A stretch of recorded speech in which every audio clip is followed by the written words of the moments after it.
Gente, tá muito barulho. Tá um pouco chato essa história de golpe, é golpe, é golpe, é golpe, toda hora. Parece que não tem outro assunto pra falar. A realidade é uma só. Bolsonaro tá toda hora na mente... Ó, o cara tá em silêncio agora. Esse Congresso, essa casa, essa Câmara dos Deputados concordou com a prisão ilegal de um deputado federal. A gente espera que isso não ocorra mais, que deputados só possam ser presos da forma como diz a Constituição e também que pare essa moda de invadir gabinetes de deputados aqui dentro. Isso é um assinte ao poder legislativo. Nós temos 2 colegas, deputados federais, indiciados pela Polícia Federal por suas falas na tribuna. Isso é de um absurdo tão grande. Eu espero que nenhum deputado daqui defenda esse tipo de medida antidemocrática, inconstitucional, abusiva. É um abuso de poder inacreditável. Em primeiro lugar, respondendo ao próprio deputado, Helder Salomão, que perguntou a mim diretamente, né? Eu como jurista, como é que eu posso ser favorável a esse projeto? O meu colega, o deputado Lafayette Andrade, que também é jurista, acabou de responder, muito bem respondido, que o artigo 22... Deputada Bia, assim, desculpa te interromper, porque não fui eu que perguntei. Eu poderia ter perguntado. Não, eu poderia ter perguntado, mas não fui eu. Perdão, foi o deputado Bacelar, então. Deputado Bacelar, me desculpa, houve uma pequena confusão aqui. Mas, respondendo ao Bacelar e a todos os demais colegas que têm alguma dúvida quanto a isso, então... O artigo 22, parágrafo único, diz que a lei complementar poderá autorizar os estados a legislar sobre questões específicas das matérias relacionadas nesse artigo, dentre elas o direito penal. Então, essa questão da constitucionalidade já ficou superada. E a questão do mérito, como bem dito também pelo colega, deputado Lafayette, fica a cargo de cada um, colocar aqui o seu entendimento. O que não dá é para virar essa guerra de querer acusar aquelas pessoas que são favoráveis a esse projeto, de querer destruir a democracia, isso e aquilo. Esse papo aqui já morreu, isso não tem. Vamos manter um nível do diálogo, da conversa, principalmente o nível do debate das questões. Porém, como eu estou usando aqui, né, o meu tempo também de liderança, eu, além de falar sobre esse projeto que eu aprovo, né, eu sou favorável, aqui na justificativa dele, ele mostra claramente que nos estados, o tipo de crime que é cometido varia muito de acordo com a cultura do local, a economia do local, o grau de riqueza ou de pobreza. Então, por exemplo, os crimes cometidos variam fortemente, né, de um estado para o outro. Em São Paulo, com maior frequência, a gente vê furtos de veículos.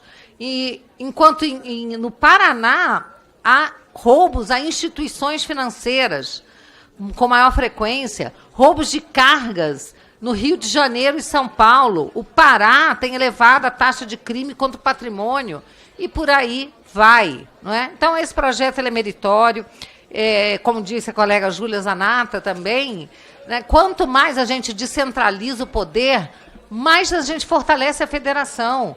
E eu acho que é da minha vontade, né, e de muitos colegas aqui, realmente, não é a desse governo, era do governo anterior, fortalecer a federação. Nós estamos vendo a federação ser destruída.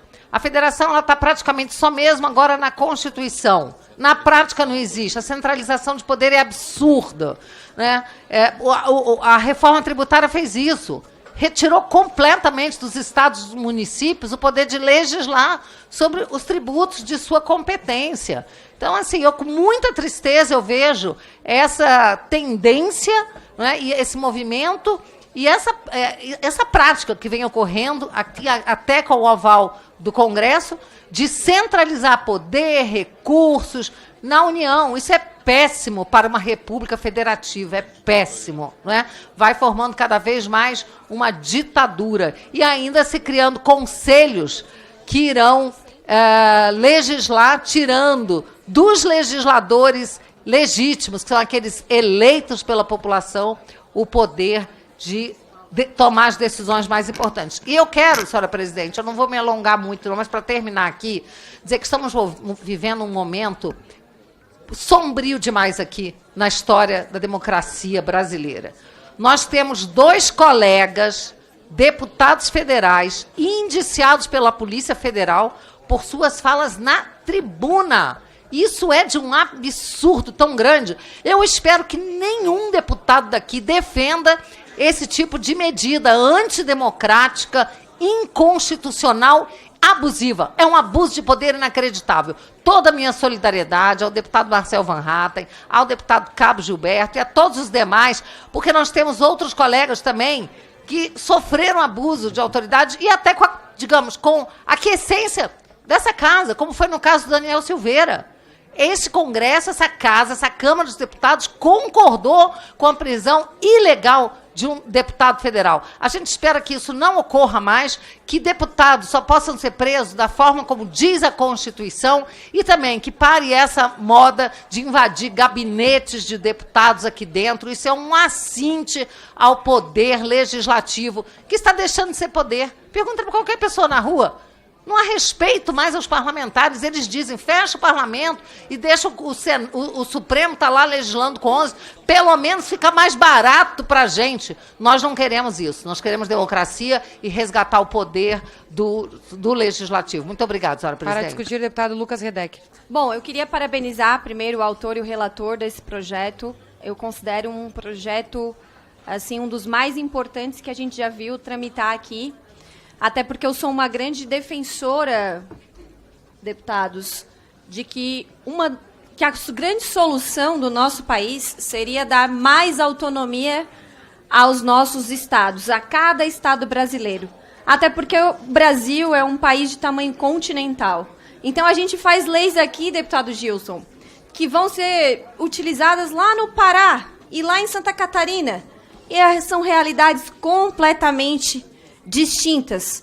Então, especificamente esse projeto aqui, do deputado Lucas Redecker, ele autoriza os estados e o Distrito Federal a legislarem sobre questões específicas de direito penal e de direito processual penal. Algumas coisas foram faladas aqui que não são verdades, né? Esse projeto aqui, ele é sim constitucional, tá tudo certo. E, repito, é importante que os nossos estados tenham mais autonomia. Afinal de contas, nós somos uma república federativa. Só que o que a gente tem visto é uma tendência à centralização de poder cada vez maior aqui em Brasília. Centralização de poder... Gente, está muito barulho. Centralização de poder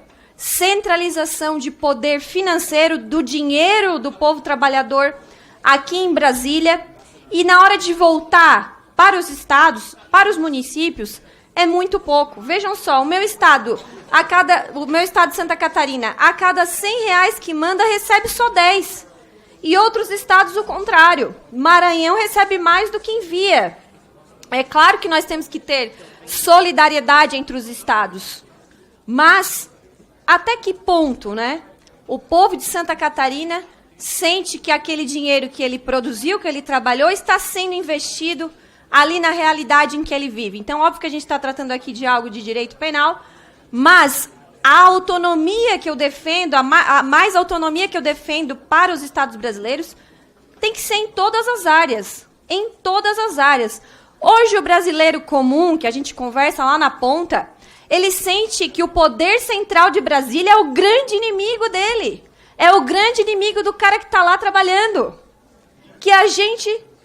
Com certeza. E a gente aqui fica decidindo, criando leis e não sabe a realidade. Eu não sei a realidade do estado do Pará. Eu sei a realidade do meu estado, de Santa Catarina. Então, por isso que é importante. Tem gente que vem para mim, né? Os deputados de Santa Catarina também devem escutar isso, que tem que separar. Tem que separar o Sul, tem que separar Santa Catarina. Eu não vejo como solução. Até porque eu sempre falo, eu só vi separar alguma coisa, algum território na vida por meio de, né, muita luta. Então, luta, inclusive guerras, e não é isso que a gente quer.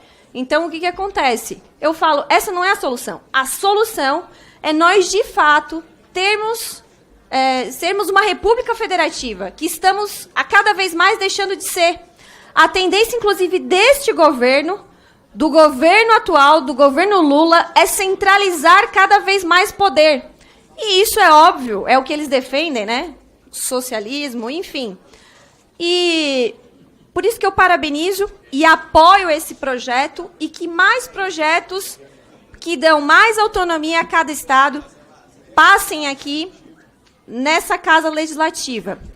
Sobre outro assunto que eu queria falar, tá um pouco chato essa história de golpe, é golpe, é golpe, é golpe, toda hora. Parece que não tem outro assunto para falar.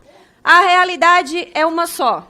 Bolsonaro está toda hora na mente... Ó, ficaram até em silêncio agora.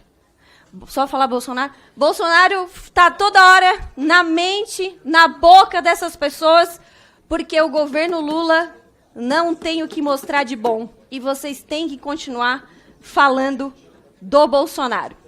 Obrigada. Só para terminar, sobre quem estava falando aqui de golpe e tal... José Genuíno, Brasil precisa de uma frente de esquerda que radicalize a democracia. O que é radicalizar a democracia? Da guerrilha ao Congresso Nacional, José Genuíno participou de forma ativa da política brasileira nos últimos 60 anos. Fez parte da luta armada. Os mesmos que defendem aqui o desarmamento, inclusive quando presidia essa comissão... O presidente Rui Falcão, do PT, falei negócio de arma, ele falou, peguei em armas com muito orgulho, deputada, com muito orgulho.